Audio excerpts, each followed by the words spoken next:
Hello creative friends, I'm Anastasia and welcome back to my channel. Today I'm giving my latest secondhand finds a simple refresh to add a cozy, collected feel to my home. I'll share easy ways you can update your own decor and show you how I styled each piece to bring warmth and personality into my space. Let's go!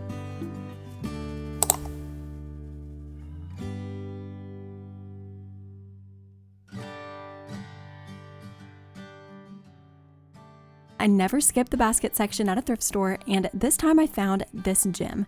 It's in really good condition and I love that it has a lid. It is the perfect color to match the baskets that I like to decorate with, and it's only $3.99. I'm giving it a bath in some warm soapy water.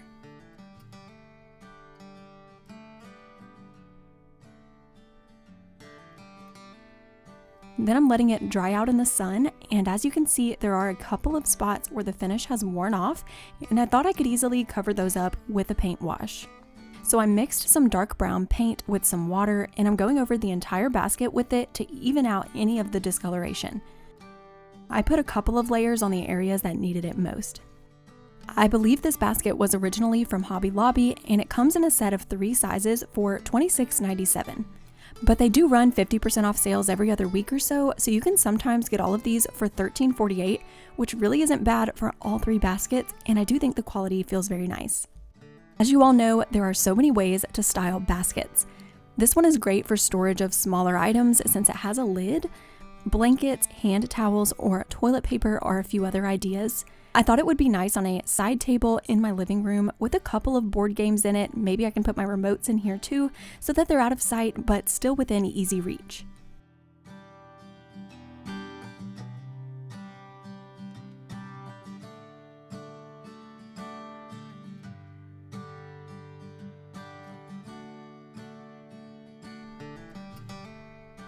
I almost walked right by this art piece without realizing how beautiful it is, so I had to go back and take a closer look, and wow, I just love this piece and all the colors and the beautiful scene with the vases by the window.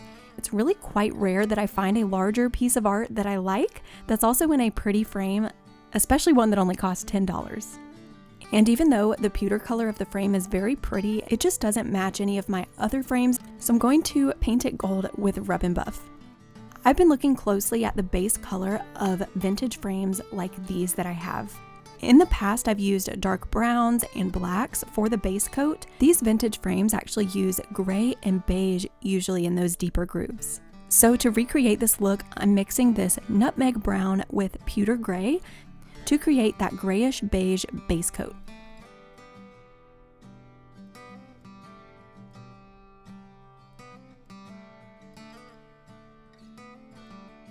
For the Rub and Buff, I actually wanted to try something a little different, so I'll be mixing the Grecian gold and antique gold together to see what kind of color that creates. The Grecian gold is just a little bit too yellow for me, but I didn't want it to go to waste, so mixing it with the antique gold will allow me to use it up, and it actually does make a really nice color. It's got some warmth to it still, but it doesn't lean yellow, which I really like. I will be hanging this with my favorite hanging things ever, which is a monkey hook.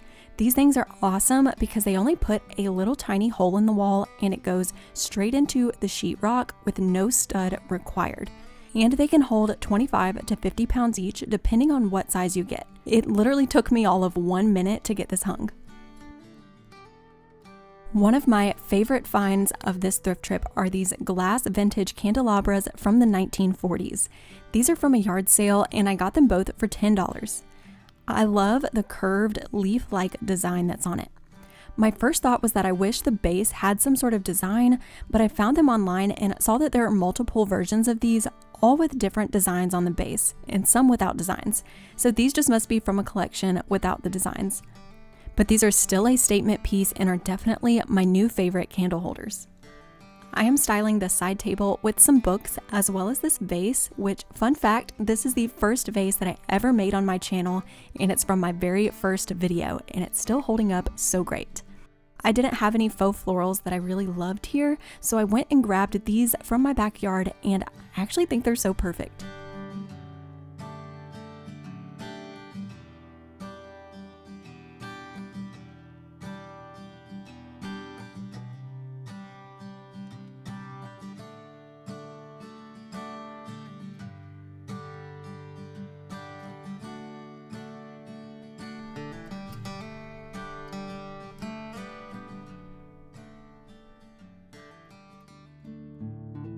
I was so excited when I found this Dutch paintings book for just $1, and it's just full of these medium-sized, beautiful artworks, and there's so many of them in here that I love and could cut out to frame in my home.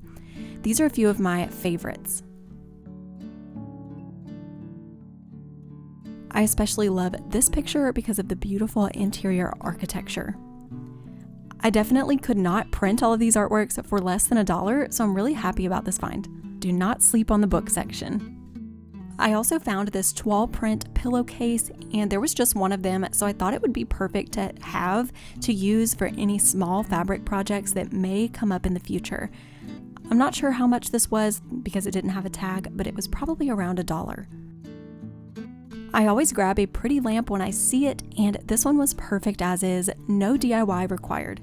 It was $10 and it did not come with a shade, and I still need to find the perfect one before I can style it, but I think this has great potential for styling somewhere in my home.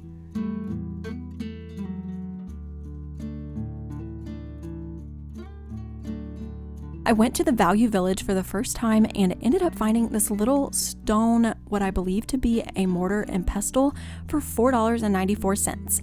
But of course it's missing the pestle, but it's still a stone bowl, so there's plenty that can be done with this. It can be a bowl for keys or jewelry or paper clips for your desk, but I actually am going to turn this one into a candle. So I'm taking 2 of these candles that I got from the Michael's clearance section, and I'm chopping them up and taking out the wick to save for later. You can attach your wick to the vessel with either melted candle wax or hot glue. But something about the type of stone this is wouldn't work with either of those methods, but with most materials it should work. I'm boiling some water with these 2 glass candle jars that I had and allowing the wax to melt completely into a liquid before I pour it into my vessel.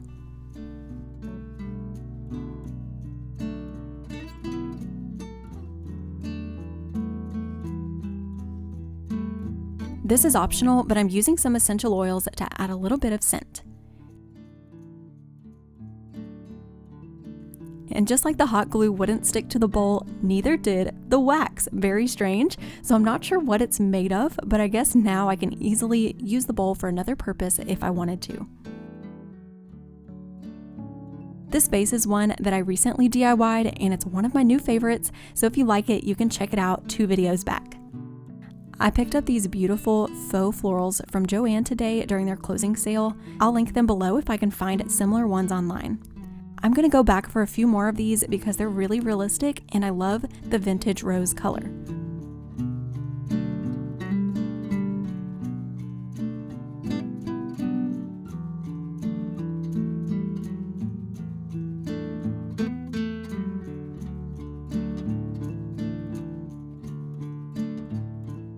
I also went to a couple of yard sales and ended up getting this cute little frame for $1.50. It does have a couple of little marks on it, but that can very easily be fixed with some rub and buff.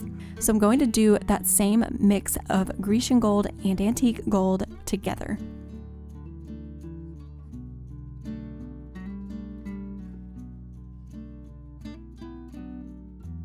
This artwork is called Peonies by Bert Morso, and it is in the public domain, so you can print it for free. I will link it below in case any of you want this for your home.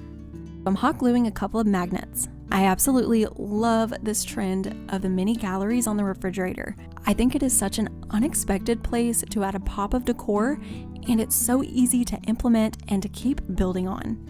And I am having to display this art sideways actually, because I had to cut the picture so small that it's hard to see the vase. So when it's right side up, it actually looks like it's facing the wrong way. So sideways it is. Let me know in the comments if you have tried or want to try a refrigerator art gallery. I really love these new additions to my gallery, and I can't wait to keep collecting little frames for it. I'll have another video out soon with even more fun DIYs and thrift flips. That is all for today's thrifted stylings and DIYs. I hope that you found some inspiration to head out to the thrift stores and find some decor that you can put your own twist on to make it perfect for your home. Thank you all so much for watching, and I'll see you in the next one. Bye guys.